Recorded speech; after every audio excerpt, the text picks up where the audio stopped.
recently moved to Anchorage from St. Mary's with my children. It was a sudden move. I left my husband of 21 years. I had had enough of the abuse. We stayed with a friend for a week, then at a wake. Then we were at Clare House for a while. Right now, we are staying here at Safe Harbor Inn.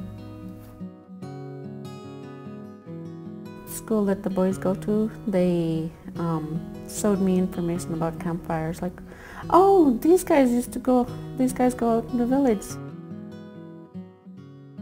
Boys love campfire, they look for it every summer.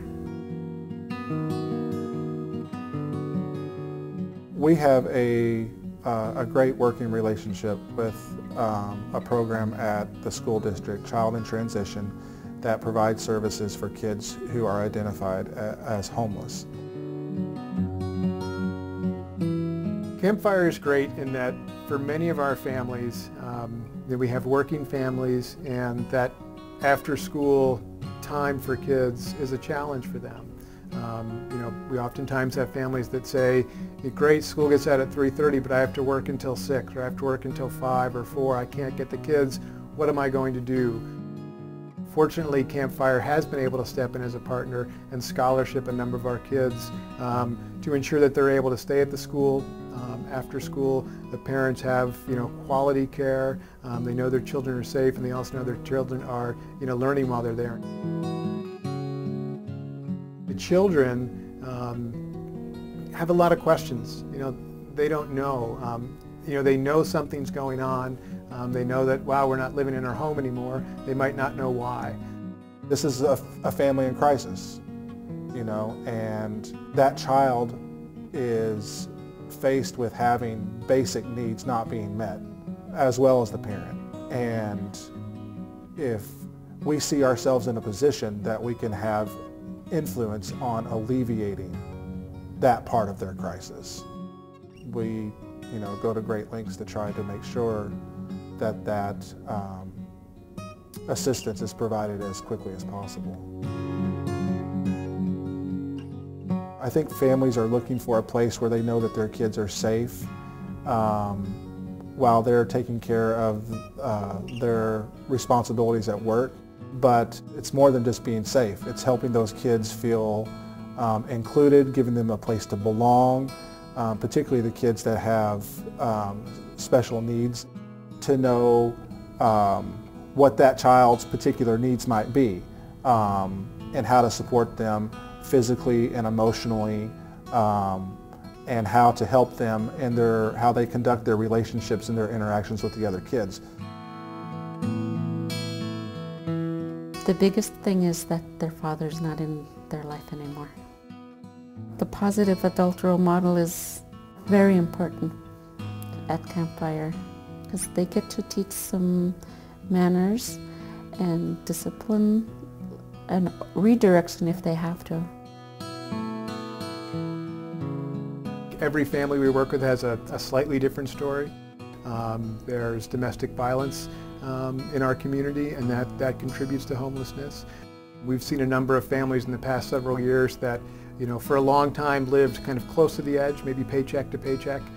They were able to pay their rent, they were able to pay their bills, but then something in their lives changed. Whether they had reduced hours at work, maybe someone lost a job, maybe their rent increased, maybe some other incident happened, and for whatever reason they were no longer able to afford to pay their rent, and so they became homeless. The percentage of students in Anchorage that are homeless used to be at about 2%. The past several years it's increased to closer to 5%. Campfire has been a great partner in that they know our families have needs, and they try to meet them as best they can.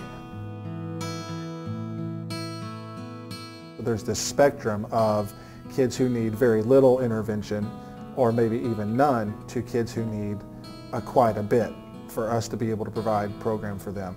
The reason we go to the lengths that we do to provide services for kids who might have greater challenges than others is because we care.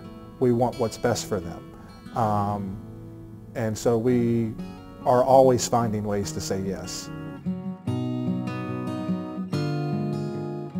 I have a daughter who's in Campfire, and I know when I go and pick her up and she says, "No, not yet, I want to stay," and it's not just because she's doesn't want to go home, it's because she's having a good time, and she's learning.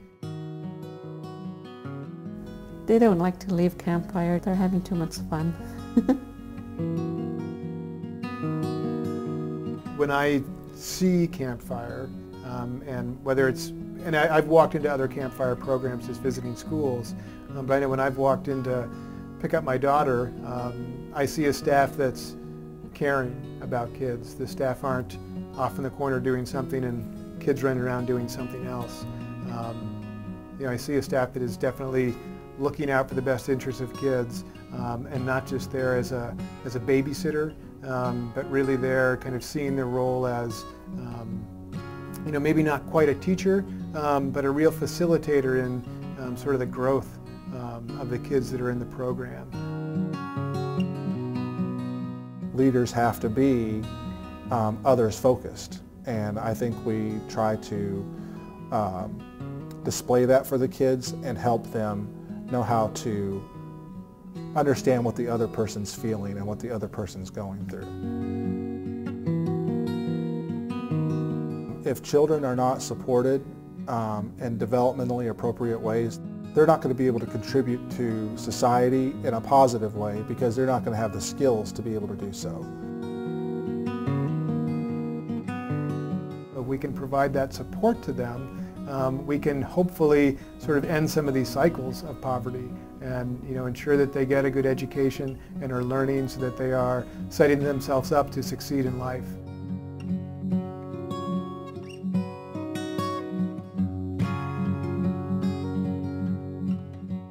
I'm feeling pretty good. Just got to take it one day at a time and I'll get there. One day.